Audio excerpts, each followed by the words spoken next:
presence of Mandinka people who traveled across Brazil. They traveled along the Amazon into Peru, into Panama, up into Mexico and into the United States. So they proved it without a doubt that you could cross the Atlantic and you were not on the Nina and the Pinta and the Santa Maria. After the establishment of the United States of America as an independent and democratic nation, a new struggle began. This time the struggle was within America. This was one of the darkest periods of American history, the growth of the slave trade.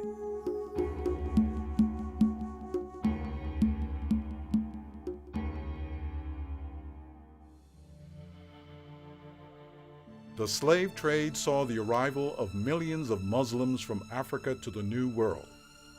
Some scholars believe that between 30 and 70% of all African slaves brought by the British to the American colonies were Muslim. Almost all these African Muslims were forcibly converted to Christianity. Yet some slaves retained their Islamic identity. One such slave was Abdul Rahman. He was a person who had studied in the Islamic universities in that region. Science, astronomy, language, higher mathematics, along with Arabic and Islamic studies. And he is taken as an enslaved person, as the subject of a prisoner of war, placed on a slave ship, winds up in the Caribbean, ultimately sold into slavery in Louisiana, and meets a slave master who can neither read nor write. Over the decades, the white master grew ashamed of his own ignorance and finally gave Abdul Rahman his freedom. Abdul Rahman's case was an exception, where through the intervention of the U.S. President, the slave prince was finally returned to his home in West Africa.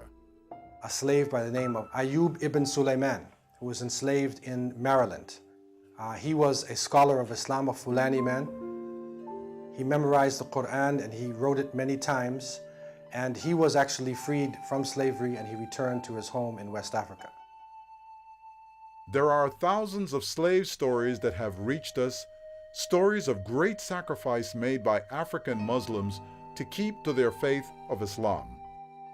A man, Yaro Mahmoud, or the man they call Yuri of Maryland, his photograph sits in the library in Georgetown as a man who was an African, who was enslaved, who worked, bought his freedom, was cheated out of his freedom, saved his money again, bought his freedom from selling odd goods on the weekends in what is now Georgetown, and ultimately became freed.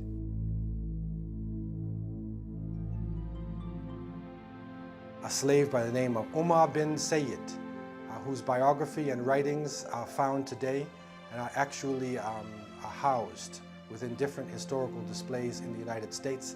A very interesting character.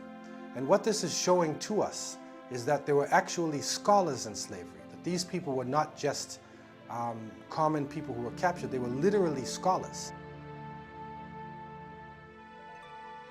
Over the decades, however, slaves began to lose their knowledge of their religion as well as their ability to practice their religion.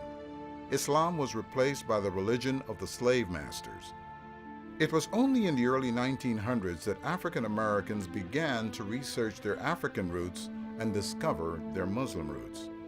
With the abolition of slavery, we find that many of the early Islamic leaders in the 18th, 19th, and 20th century actually had their roots from Georgia and the Carolinas and the Caribbean and the region where these Muslim slaves lived. So there is a cultural connection that we're finding between slavery and the rise of Islam that is coming in the end of the 19th century and the 20th century. Proto-Islamic groups like the Marcus Garvey movement and the Moorish Science Temple, established by Timothy Drew Ali, appealed to thousands of African Americans who were trying to rediscover their lost heritage. Marcus Garvey, in their International Conference of 1917 asks the question to the Universal Negro Improvement Association, or UNIA, what should be the religion of the UNIA? The committee returns to Marcus Garvey in the convention and says, we believe because the majority of minority people, black and brown people in the world, religion is Islam, that the religion of the Universal Negro Improvement Association, UNIA, should be Islam. In the 1920s, Elijah Poole from Georgia, who later adopted the name Elijah Muhammad, founded the Nation of Islam, an organization that brought Islamic symbols and married them to a black nationalist, anti-white ideology. The Nation of Islam, though not related to mainstream Islam, attracted many African Americans, one of whom was Malcolm X. We invested 310 years of slave labor, 310 years, every day of which your and my mother and father worked for nothing.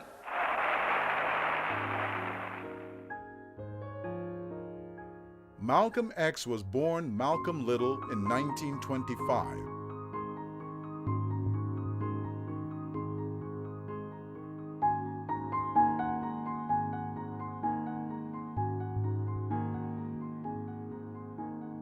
In the early 1940s, Malcolm got into crime in New York City, for which he finally ended up in prison. Malcolm started out as a brilliant student in school. He later ran into trouble with school. His mother had a nervous breakdown and they were separated as children, and that had a tremendous effect on him. And many historians say that Malcolm's father was also a follower of the nationalists, Marcus Garvey.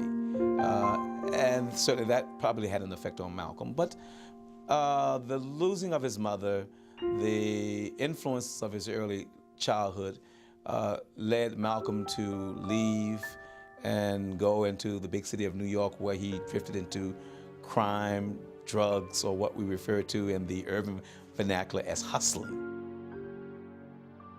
While incarcerated, Malcolm came across the Nation of Islam. He got fascinated by the nation's sense of black pride and discipline. Malcolm accepted the Nation of Islam and took on the name Malcolm X.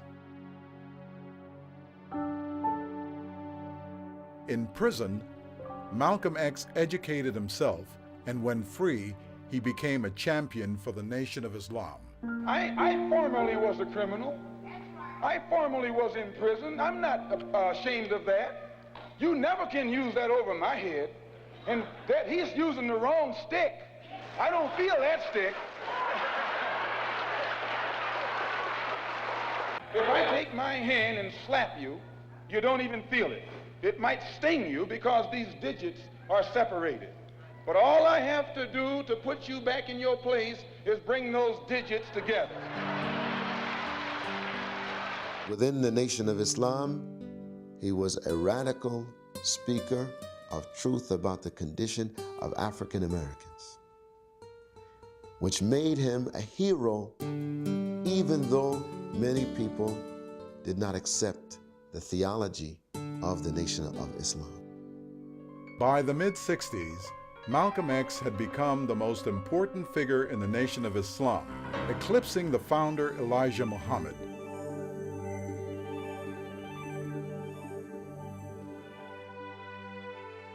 The two parted their ways in 1964, and Malcolm founded his own mosque in New York.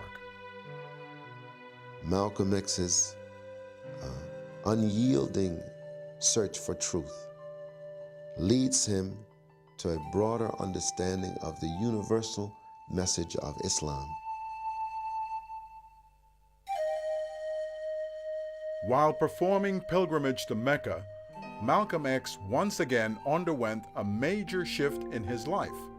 He met Muslims from around the world, black, white, brown, from every race and tribe, and Malcolm realized that Islam was colorblind. It was during the pilgrimage that Malcolm X wrote his historic letter. Never have I witnessed such sincere hospitality and overwhelming spirit of true brotherhood as is practiced by people of all colors and races here in this ancient Holy Land, the home of Abraham, Muhammad, and all the other prophets of the Holy Scriptures. For the past week, I have been utterly speechless and spellbound by the graciousness I see displayed all around me by people of all colors. There were tens of thousands of pilgrims from all over the world. They were of all colors, from blue-eyed blondes to black-skinned Africans, but were all participating in the same ritual, displaying a spirit of unity and brotherhood that my experiences in America had led me to believe could never exist between the white and the non-white. Malcolm X embraced the true and universal message of Islam, the belief in one God and the finality of the message of Muhammad, the equality and brotherhood of all peoples. And now, with a new name, Al-Hajj Malik Shabazz, and a new message, Malcolm returned to America.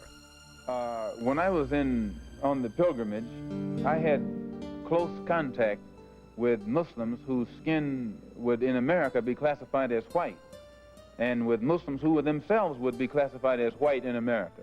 But these particular Muslims didn't call themselves white. They looked upon themselves as human beings, as part of the human family, and therefore they looked upon all other segments of the human family as part of that same family. Now, they had a different look or a different air or a different attitude than that which is reflected in the attitude of the man in America who calls himself white. So I said that if Islam had done that for them, perhaps if the white man in America would study Islam, perhaps it could do the same thing for him.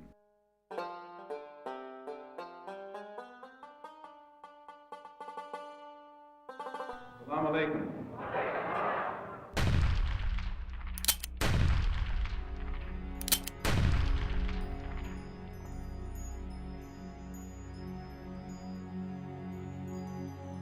In 1965, Malcolm was killed for his beliefs, and a great chapter in African American history, in Muslim history, ended.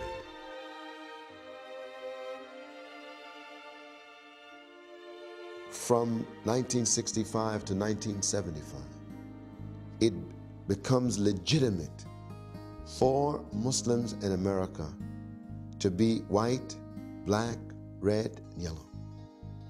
And having the benefit of so many immigrants coming from the Muslim world, coming to study in America, the message that Malcolm was giving in the 60s now meets those new students who are coming from Asia and Africa, bringing Islam with them. Now it becomes legitimate. The voices of Islam now are not just the voices of African Americans, but of students from Egypt, from Sudan, from Senegal, from Ethiopia, bringing the message saying that in Indonesia we have Islam, that the American people now get to see Islam in its fullness. Upon the death of Elijah Muhammad in 1975, his son, W.D. Muhammad, took over the Nation of Islam. W.D. Muhammad was different from his father. He accepted Islam, rejecting the nation's exclusive and racist ideology, and with him, hundreds of thousands of African Americans joined the larger community of Muslim believers.